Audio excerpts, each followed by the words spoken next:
Hey, I wanted to talk about mindset and how that works, how the prejudices that we have in our mind about ourselves are formed, and how we can change those. So inside of our mind, we have these neural pathway filters, kind of, for lack of a better way of explaining it. But basically what it is it's a way for your mind to convince yourself that you're right, and that how you feel is correct. And so you notice the things that support preconceived notions and ideas that you have, especially when they have to do with yourself. So, like, if you think that you're unlovable or unpopular, you're going to notice things that people do and say around you that support that idea that you're unlovable or unpopular. Even though that there are people who come through your day and they do things or say things to you that you could take to mean that they do like you, or that you could be popular, you're not going to notice these because they don't support your current view of yourself. And this is because our brain, it doesn't know the difference between actual experiences and really well imagined experience. And so it's not just imagination, because you can imagine something and your brain knows it's not realistic. Or you imagine yourself flying without a helicopter, you're Superman or whatever. You know that that's a dream. But if it's something that's believable and something that can be supported in your day-to-day life, then you're going to start to believe it, and it'll become more and more ingrained in you as a belief.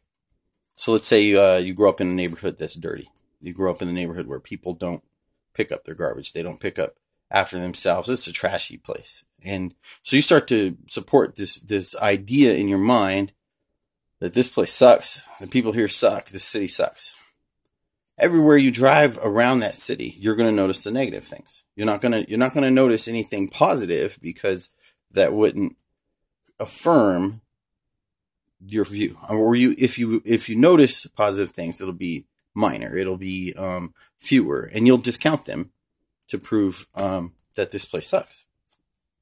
And that happens to everybody. It happens to me. It happens to everybody, because of the way our brains think. And to prove that, let's say you buy a white car. Let's say you got to buy a new car. You've always had a green or a black car or whatever. And so you end up buying a white car or a yellow car. It doesn't matter. The point is, you start to notice other white cars, other yellow cars. You get a particular type of dog, you start to notice all these dogs all of a sudden. Did everybody buy this dog in the last same week? Did everybody buy a white car in the last month or two? No, they were always there, but you weren't noticing them because they didn't reaffirm that you were right to buy a white car until you bought one. And then you start to see, oh, well, lots of people have this car. This car is really popular. Or, this is a great dog. No wonder everybody has one. I was right to buy one.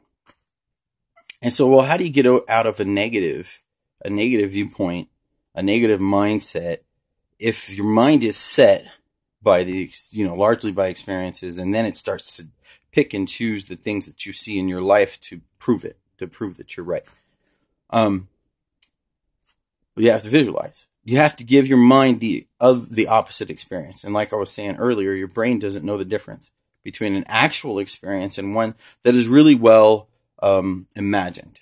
So the details in the imagination are all there. So this is why visualization works for people who use it regularly. You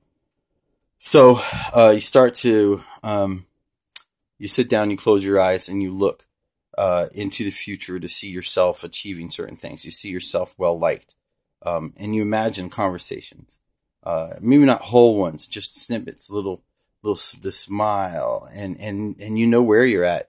Maybe you're in a particular cafe. You can smell the food and the coffee, right?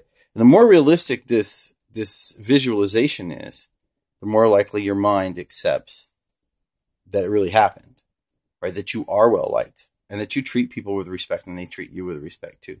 The more you do that, the more often that you experience that in your head, right? The more it becomes how you treat people and how you expect yourself to act, and how you expect good things. Now that actually changes the way that you deal with people to the point where they will start to deal with you differently. They will start to you will start to experience, and more importantly, you start to notice and support the new ideas that your life is great, and that things are looking up, and good things are going to happen because they should, and that you're a good person, you see, and you're going to start to notice those white cars and those smiles and all those positive things, because then the neural pathways, the filter, is going to make it its best effort to try to support the idea that you're right.